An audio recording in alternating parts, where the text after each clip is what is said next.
Déclaration. Halte au mensonge.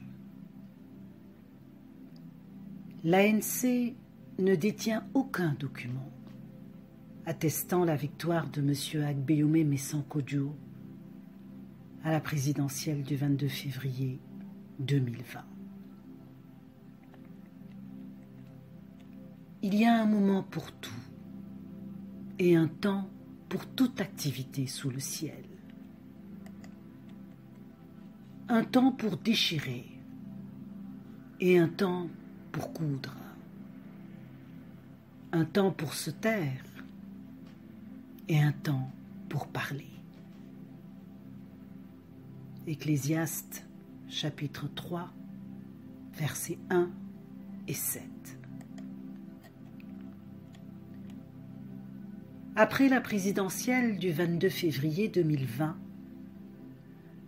l'ANC a choisi de garder le silence pour éviter de participer au tumulte et à la cacophonie créée autour des résultats du scrutin et qui donnait à certaines personnes se réclamant de l'opposition le loisir d'user à outrance de l'arme politique qu'elles ont adoptées depuis plusieurs années: le mensonge, la diffamation, la désinformation.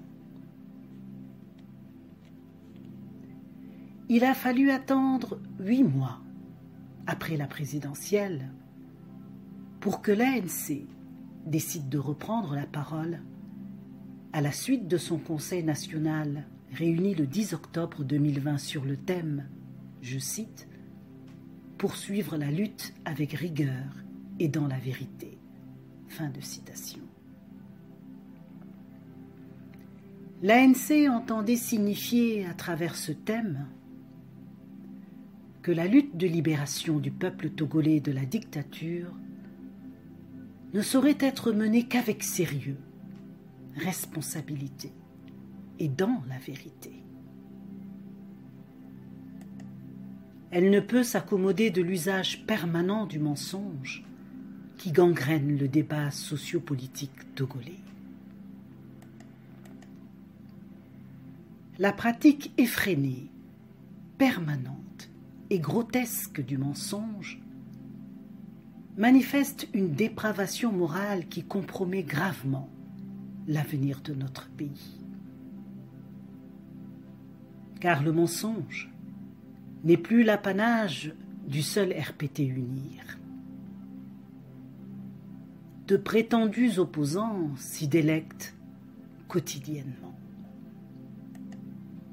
Et une sommité religieuse n'a pas hésité à adopter et encourager cette pratique détestable qui se poursuit malheureusement. En effet, courant octobre 2020, dans une interview accordée depuis son champ de maïs à la télévision en ligne, TV Tempo Africa, Agbeyome Kodjo réitère qu'il est le vainqueur de l'élection présidentielle du 22 février 2020 parce qu'il a récupéré 30 des 35% des suffrages qui sont régulièrement accordés au président de l'ANC lors de chaque élection présidentielle. Où sont passés les 30% de Jean-Pierre Fabre? S'est interrogé le candidat du MPDD. Confessant implicitement encore une fois que faute d'être en capacité de fournir les procès-verbaux de dépouillement qui attestent sa victoire proclamée, il est obligé d'imaginer ou de fabriquer son score victorieux par raisonnement ou déduction à partir du score d'un autre candidat obtenu 5 ans plus tôt.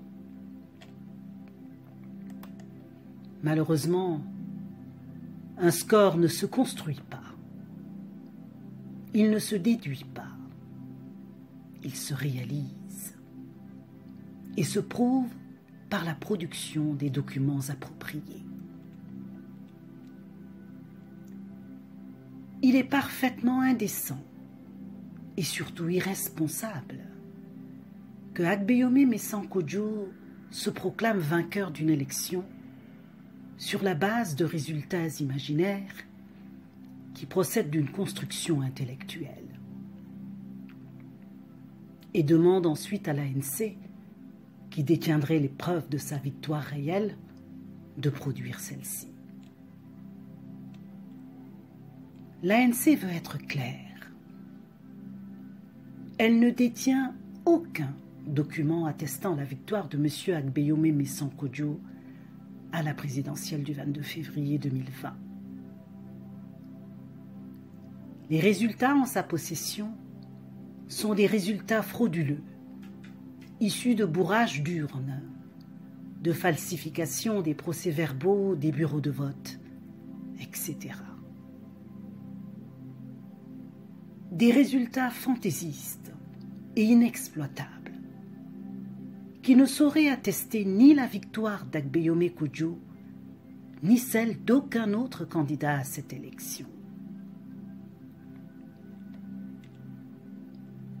Au moment où l'ANC a rendu public son communiqué numéro 1, elle donnait des tendances, pas des résultats. Et voulait juste indiquer qu'étant distancée dans ses fiefs, elle n'était plus dans la course. Mais elle ne pouvait pas désigner le vainqueur et n'a jamais attribué la victoire à qui que ce soit. Le communiqué numéro 1, publié le samedi 22 février 2020, quelques heures après la fermeture des bureaux de vote, est clair. Le scrutin présidentiel s'est déroulé ce samedi 22 février 2020 sur toute l'étendue du territoire. Les premières tendances placent en tête les candidats du MPDD et du NIR. La mise hors service du système de compilation de l'ANC par Togocom ne permet pas de collecter toutes les informations nécessaires à une analyse plus complète des résultats. L'ANC remercie ses militants et sympathisants qui se sont mobilisés autour de son candidat pendant cette période électorale. La réaction de M. Edem Kwasi Atsou après la publication du communiqué numéro 1 de l'ANC montre bien qu'il a compris, malgré ses contorsions, que l'ANC n'a pas désigné Agbeyome Messankodjo comme vainqueur du scrutin, puisqu'il écrit, je cite, « Tout en saluant le communiqué de presse du 22 février 2020 de l'ANC reconnaissant la victoire du Dr Gabriel Agbeyome Messankodjo, candidat unique de l'opposition, il est important de relever la contradiction dont il est porteur en ce qu'il annonce un hypothétique deuxième tour alors que son système de compilation aurait été mis hors système. La vigilance doit être de mise à tous les niveaux et seul doit absolument compter l'intérêt supérieur du peuple togolais qui a courageusement tranché son destin ce 22 février 2020. Fini la politique politicienne lourdement sanctionnée dans les urnes par le souverain du peuple. Fin de citation. Signé Dr Edem Atsou Kwasi, coordinateur international, plateforme Monseigneur Potro. Dans cette réaction, le coordinateur international réussit l'exploit d'exprimer 3 gros mensonges. Premièrement, l'ANC reconnaît la victoire du Dr Gabriel Agbeyome Messankodjo. Deuxièmement, le Dr Gabriel Agbeyome Messankodjo est candidat unique de l'opposition. Troisièmement, l'ANC annonce un hypothétique deuxième tour. Comment et où peut-on lire dans le communiqué numéro 1 de l'ANC la victoire d'Agbeyome Messankodjo et un hypothétique deuxième tour? Voilà les mensonges avec lesquels on affirme à l'opinion que l'ANC a reconnu la victoire d'Agbeyome Messankodjo et qu'elle détient les preuves de cette victoire, mais qu'elle refuse de les publier par jalousie. Il est inacceptable que des gens qui, pendant des décennies, ont œuvré par tous les moyens au sein de la dictature pour le maintien de celle-ci, prétendent aujourd'hui donner des leçons à ceux qui ont sacrifié leur vie pour l'avènement de la démocratie au Togo.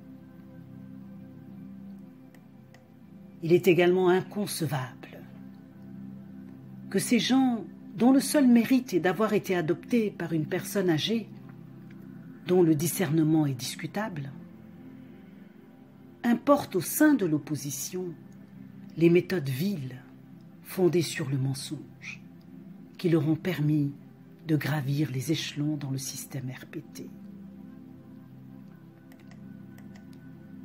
Il faut rappeler que dans sa dernière lettre pastorale, la Conférence des évêques du Togo a condamné l'usage du mensonge comme stratégie de déstabilisation des personnes et des institutions. L'ANC exprime sa solidarité à Monseigneur Bariga, archevêque de Lumo, qui a payé cher cette prise de position en devenant à son tour la cible de la cabale orchestrée pour revendiquer une victoire électorale jamais prouvée.